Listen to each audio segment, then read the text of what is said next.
जड़े वकिल सुरक्षित कि एवं जड़े महकिल को सुरक्षा देउथुबा वकिलटी जदि असुरक्षित ताहले तार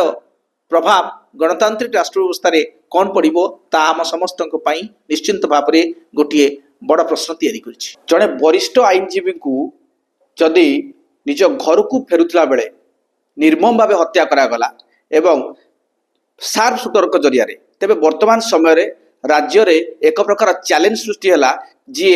आईन जो आईन रो बाट थाए आईन रो बाट को जस्टिस को पाखे पहुंचाउथिबा जो व्यक्ति मानक बा लॉयर कुआ जाय थाए जदि जड़े लॉयर को एपरि भाव हत्या करा जाउची तेबे निहाती भाव में केउटा केउटी कोडिए बड़ प्रश्न सृष्टि होउची। तेबे वर्तमान समय रे आम सहित रहिसंती निखिल ओडिशा आईनजीवी संघर जी सभापति रही एडवोकेट विभू त्रिपाठी रही आलोचना करवा सहित सर प्रथम आपको धरित्री को स्वागत करुच्ची। सर प्रथम प्रश्न रहा सर बर्तमान एत बड़ संवेदनशील प्रसंग राज्य रे जड़े आईनजीवी को निर्मम भाव हत्या करागला केमी देखुंत बर्तमान ए स्थिति को? तो प्रथमे आपन कहबी जे स्वर्गत पीतवास पंडा राज्य बार काउंसिल जड़े निर्वाचित सदस्य थिले एवं जड़े आईनजीवी भाव में मु स्वर्गत पीतवास पंडा सहित विभिन्न समय विभिन्न प्रसंग नहीं आलोचना करिछि एवं तांको भितरे गोटे कथा स्पष्ट बारी ही पड़ूला से कथाटी होची जे से नीरव रहिबे नाही एवं जोठी अन्याय होची से प्रसंग रे से मुह खोलुथुबा जड़े आईनजीवी थिले एवं ए घटना संपूर्ण रूपे गोटे कथा सूचई देला जे गोटे सुपरिकल्पित योजनाबद्ध षड्यंत्र माध्यम ही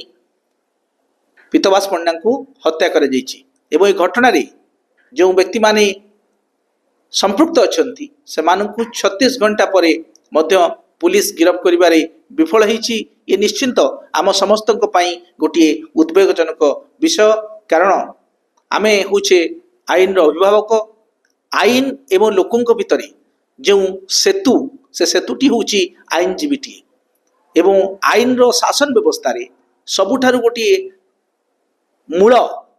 दंड भाव में आमे जहाँ देखुचे ताहा होची आईनजीवीटी। तेणु से दृष्टि मु स्वर्गत पीतवास पंडा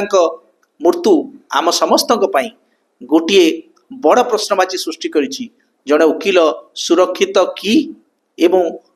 जड़े महकिल को सुरक्षा देउथुबा वकिलटी जदि असुरक्षित ताहले तार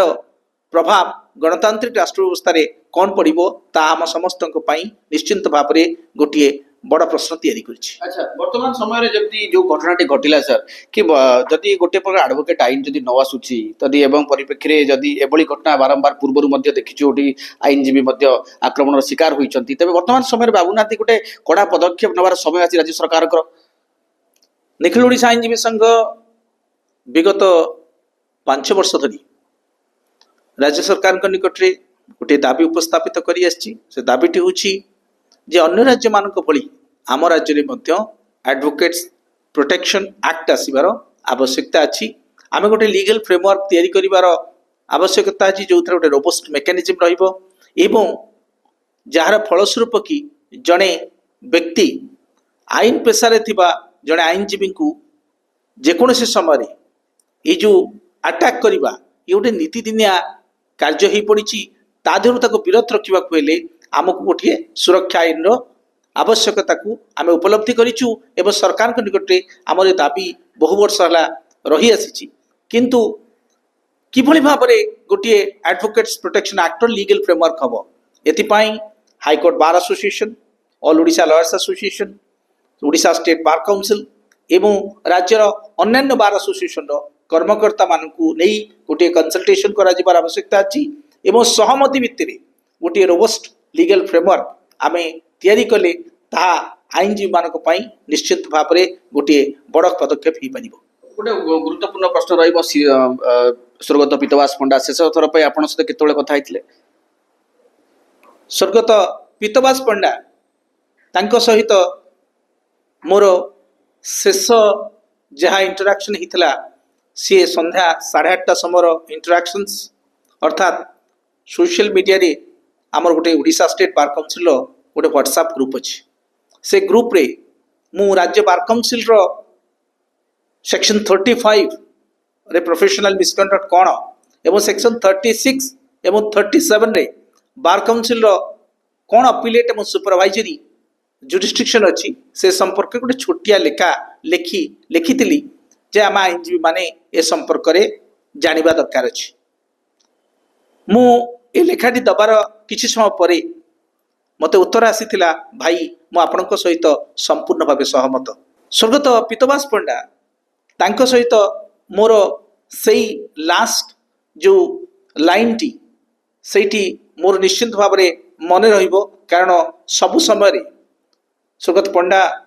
बार काउंसिल हो बा निखिल ओडिशा आईनजीवी संघर जेकोसी कार्यक्रम पई जड़े आगधाड़ी व्यक्ति विशेष भाव में मते सब बेले कही आसुली जे आपण गोटे ब्रांड तैयारी करंतु आमे से ब्रांड संगे एकाठी सब रहिबा। आज गोटे असमाहित प्रश्न से मो सम्मुख में छाड़ी चली जाइछंती एवं राज्य आईनजीवी मान निकट रे एवं आज राज्य आईनजीवी माने जो आंदोलन रो डाकरा भीतर को जाइछंती ताहा निश्चिंत भाव में आम समस्त गोटे सम्मान मर्यादा एवं सुरक्षार प्रसंग एवं स्वर्गत पीतवास